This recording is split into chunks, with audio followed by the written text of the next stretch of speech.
Previously on The Blast, ISO and Tell spells double trouble. The woman, the myth, the legend has risen. Well, this is completely unexpected. Woofie's TikTok tips.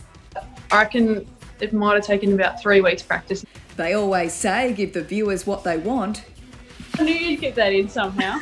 Sports get it in every second ad break. And it was this recommendation that led us to our next guest. I think an Aussie, I did beat her in the stump challenge for about 24 hours, so I'm going to go with Beth Mooney. Yeah, we had a lot of fun with the Kiwi skipper a few days ago, and someone who was actually supposed to be in New Zealand over Easter joins us today, Alex Blackwell. Welcome to the Blast Isolation Series. Hi Blast team, good to see you. Have you been watching this new look series of ours?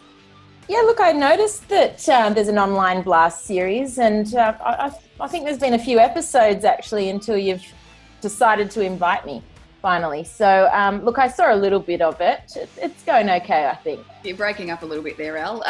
We're going to give you the honour of introducing our special guest today because you're a huge fan of this particular Aussie player. Absolutely, and thank you for this honour to introduce, quite simply, one of the most sensational players going around at the moment. She's in terrific form. Player of the tournament at the T20 World Cup. She scored 78 not out of 54 balls in the final. She was the highest run scorer in the tournament, 259 runs. She hit the most number of boundaries in that tournament. She was the player of the WBBL 05 final with an unbeaten 56. She was also the player of the WBBL 04. I think that's enough, Val. Come on. Now, this person, quite simply, the key to the Brisbane Heat's back-to-back titles. I give you none other than Beth Mooney. It's only a 6-minute show, but anyway, we'll let you get away with that. How is everyone? Good. How are you going? How's our not too bad. Not too bad. In a new house. Got Ruby here, so it's not been too bad. Funny you mentioned Ruby because I can see her in the background. Because if anyone's been following you two on the gram, you and Alex, they know that you two have a lot more in common these days than just cricket. The two of you are obsessed with your dogs. And Mel and I are loving it. Mel?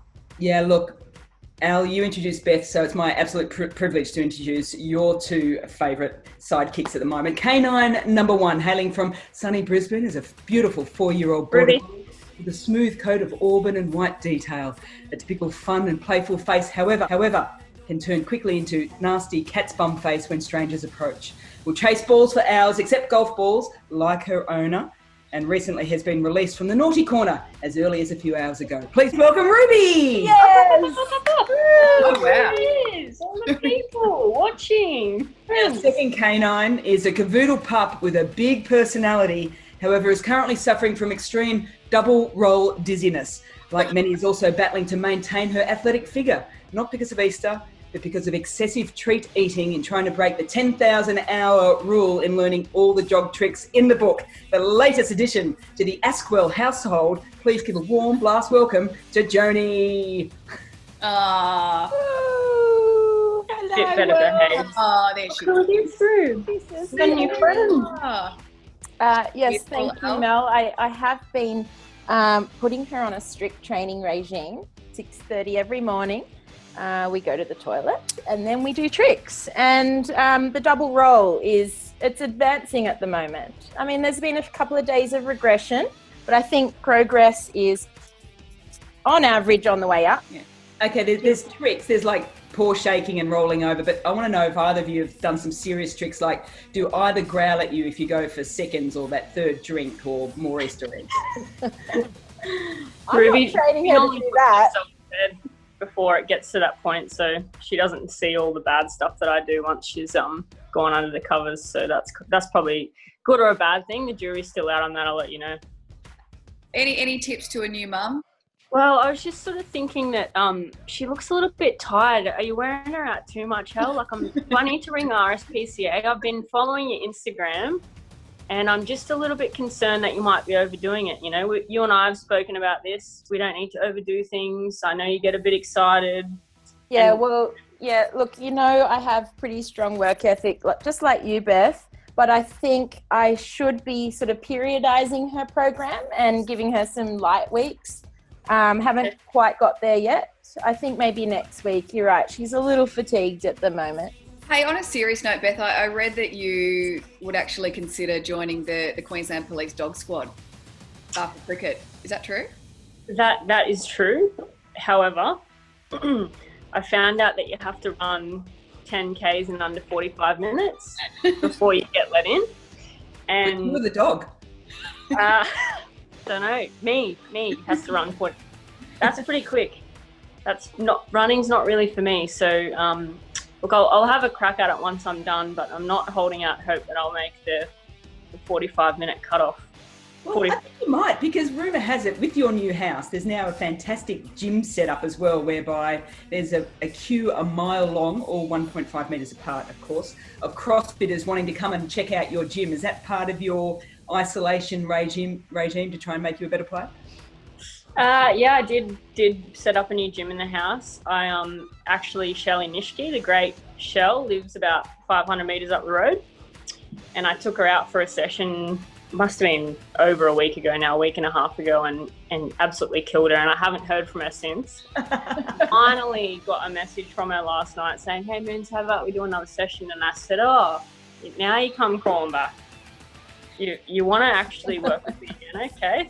So that'll be me and Shell this afternoon having a crack at some weights and trying to do something a little bit different. So it's been nice to get out in the park and do some different stuff and do it with different people. We're going to get back to the World Cup because we've asked a lot of people about it. You and Elise Healy hold 5 of the 12 of the highest ever wicket partnership in World Cups. What is it about this pairing that has developed so well to be so dominant? I didn't know that stat, and I'm normally pretty good with stats, so thanks for that one. That's person in my back pocket, E. Smith. Mm-hmm.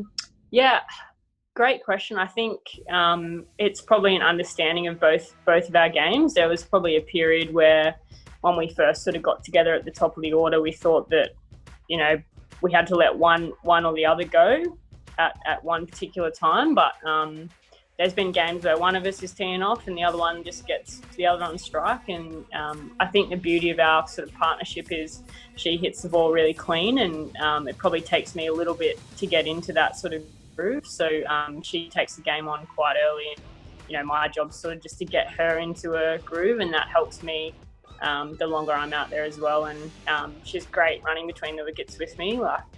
That's probably one of the things that I need to get into my innings, is just getting up and down. So the fact that we can sort of support each other and our skill sets probably makes this a bit more damaging than most. So Beth, I heard from a little birdie that there was a fairly serious batting meeting that occurred at the World Cup before the Sri Lanka game, and that you yourself was critical of your own strike rate. I find that hard to believe given your performances, but what sort of strike rate do you think you should be going at, and how are you going to get there?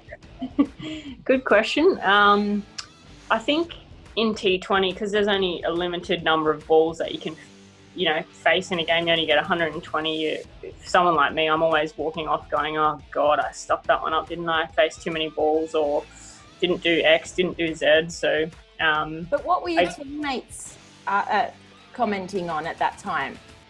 I think that was probably a big change for me and our group. I sort of just said, Midge, when you get out, it's my job to take the game on, and I don't feel like I'm doing that properly. And she just sort of said, "Moons, that's not your job to do that. It's me and Ash's job. Your job's to just bat for as long as you can and build partnerships around you." So therefore, are you actually satisfied with your performances then in the World Cup and the strike rate that you were going at? Yeah, I am now. You should be the host of this show, El. Some great questions there. Well, look, if you like, I mean, I've only just been invited back, so yeah, we'll be in touch. Yeah, just a little, Beth. Don't worry about it. Hey, Beth, have you picked up a bat at all while you've been in isolation? No, I haven't actually. It's been locked in my garage. Although I go on this route every sort of couple of days on my bike, and I found a set of nets that are a bit more open, so I might tee Shell up in the next few weeks and get her to throw me some balls and put her to work. What do you reckon? Don't want you to get too rusty. Yeah. Well, thanks so much for taking the time to have a bit of a chat with us. We're missing you out there, but fingers crossed things get back underway relatively soon. Thanks for having us. Thanks, guys. Love your work. Stay safe. Chat soon. See ya. Bye.